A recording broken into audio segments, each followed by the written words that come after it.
It was 1 versus 2 in the Test series that's just ended between India and South Africa. But we discovered that conditions counted for more than the rankings. And even though India came back strongly in Johannesburg, the series was still lost.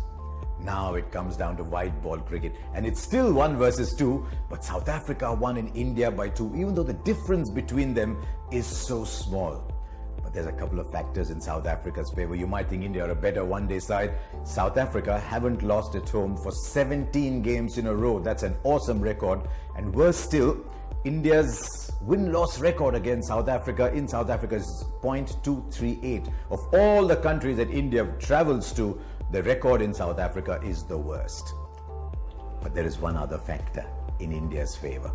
South Africa will miss AB de Villiers. Any team will miss as great a player as he is, but because these are very high scoring games and you're getting a destroyer at number 4. Just ask Bangladesh what happened when AB de Villiers played against them, and you realize that there is a big hole in that middle order. But in terms of the way the teams are balanced, there's hardly any difference between them. Quinton de Kock and Hashim Amla will open the batting. Don't get carried away by the lost little child that Quinton de Kock looked in the Test matches. He'll be a different player, and Hashim Amla is a one-day legend. They're probably among the best opening pairs in limited overs cricket, and they sort of stack up very well against Rohit Sharma and Shikhar Dhawan. Then you have Faf du Plessis, JP Duminy, David Miller. I don't know if there'll be a debut for Zondo or whether they'll play Markram in and everyone comes down a little bit. But that's 6 batsmen with a keeper and a part-time off spinner.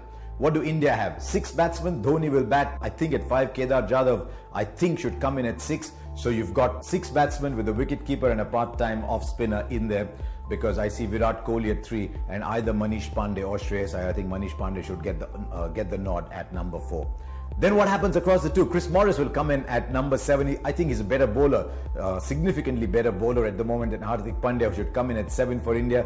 I think Hardik Pandya is probably just got the edge, has got the edge as a batsman over Chris Morris. Then South Africa will play Peklukwayo, they will play Rabada, Mokel and Tahir. I think India have the edge there with Bhuvneshwar Kumar at 8, but Bumrah and Bhuvneshwar are better death bowlers, and I think the 2 wrist spinners just do so much for India in the middle overs. They'll be tested in those conditions. Places like Durban have very short boundaries, but the 2 wrist spinners, I think, will continue to make a difference because South Africa aren't particularly great against wrist spins. So Chahal and Kuldeep Yadav. Watch out for one player though, one of the greatest in the history of the game, but someone who's just maybe at the cusp of his career, maybe just at the tipping point of his career. There's some very interesting numbers that Deepu, our statsman, has come up with for MS Dhoni. So where the target is greater than 300, Dhoni averages 16, strike rate 81. The strike rate 81 is okay, but the average of 16 is a problem.